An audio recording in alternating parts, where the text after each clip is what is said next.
Hi, everyone. Welcome to Weld Wellness with Colorado Spirit at North Range. I am Renee. I'm the child specialist on our team. And my name is Shauna, and I am our team lead. And today we're going to be talking a little bit about supporting your teenager regarding their mental health.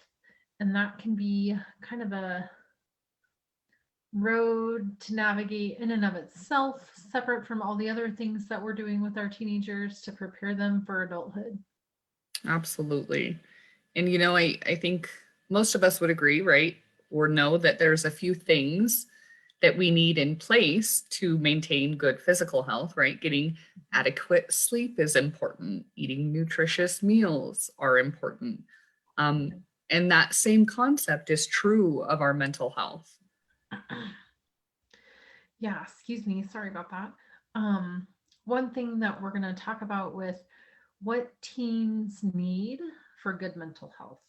And so, some of the tips that we have is to just provide unconditional love from family, confidence, and high self esteem, interaction with other teens. This part, as the child specialist on our team, has been the hardest for some of our kids, um, as we've had stay at home orders and virtual learning and those types of things. That's been really hard that they've not been able to participate in other activities with their peers.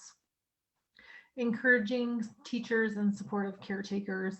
So if you um, have ever been to a parent teacher conference, you know that sometimes it just is can be hard and sometimes it can be really great. So hopefully your kiddo has an encouraging and supportive teacher, providing a safe and secure surrounding. And some of this might seem so remedial as parents, yes, of course I keep my kids safe, but I think that extends to how much information they're getting, information overload, social media overload, those types of things. And then also providing appropriate guidance and discipline, which can be so hard to navigate as we are dealing with kids that are young adults, and some of them are getting ready to graduate and launch out into the world as adults. So, how do we discipline within reason? I think is kind of the balance that as parents we're all trying to figure out. Absolutely.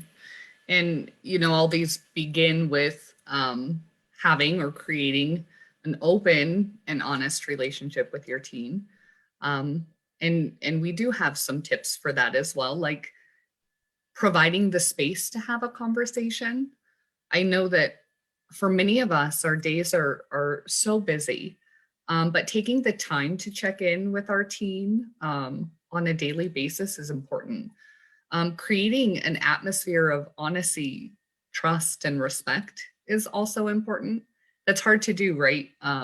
As we talk about information overload and what's appropriate to share and what's not, but taking a look at where your teen is at with that and trying to have some open, honest conversations helps build that trust. Allowing age appropriate independence and assertiveness. This is difficult to do. I am a parent who has a teenager who's looking to go to college. And he's talking about going out of state. And right, I go into panic mode, but um, those things are important for him too, and providing the space to talk about that. Developing a relationship that encourages you to talk when they're upset. One way I found to do this is just those daily check-ins in and of themselves, right? If you have a constant line of communication, they feel more comfortable letting you know when something's upsetting them. And then, it's as parents, we should learn every day. We tell our kids they should be learning every day. So, as a parent, continuing to teach those aspects of responsibility and the importance of rules and accepting limits. And then finally, listening to your team's concerns and opinions. And when you can, try to compromise. That's not always easy to do, but sometimes as our kids get older, we can make more compromise. So whenever that's possible, fit that in. Well, and I think when I think about, you know, being a parent of a teenager, and I have a 13-year-old daughter, so we are in it right now, and um, we have just learned how she can communicate, especially those struggles, in a unique way. So maybe not even conversationally, but she might use a sketch pad and draw out her feelings, or we might say, you know, a smiley face emoji and a sad face emoji. Which one are you feeling? And then we can address it with school, home, and kind of navigate that way just to open the door of communication. Um, the other thing that I've done is we have taken a drive so she doesn't have to make eye contact with me because she sometimes is embarrassed, or, you know, I've heard of that happening a lot, especially when we're talking about some more serious things or accountability, just to kind of allow there to be that freedom in a safe space that we can listen and not be staring going, well, what's the problem? Right? Because we Right. can all get on that train pretty quickly. Oh, I've been there. You know, just because we want to know, like, what's the Yep. problem? I can help you. That's me. Well, Yep. it's hard to kind of say, well, whatever is going on, right? Yeah. When sometimes they might not be able to identify what they're feeling. And so helping them navigate in a way that is good for them. So just also what's really important is to be able to recognize some signs. And we all have signs, right? I'm somebody that wears my you'll know just by looking at me if I'm upset or happy or joyful or something's not okay in my world. And so I think that's the same for our teenagers, of just being aware that they have feelings and they might not be okay in some capacity. So noticing a significant change in mood quickly, the loss of interest in something. So maybe they played basketball since they were 7 years old, and then all of a sudden they are not interested in playing basketball anymore. That's a concern. Changes in sleep and eating patterns, especially, you know, eating patterns and sleep patterns can really impact our mood and just how we're feeling. I know a lot of people who really believe in that hangry term. And, you know, if you haven't eaten all day because you've been busy and now you're cranky, well, let's get you some of those basic needs met to help you out. Memory problems. If, you know, it's hard to identify memory problems because teenagers' brains are developing and all over the place in different ways. But if they are struggling to remember something that's expected of them daily, talk about it. What's going on? How are you distracted?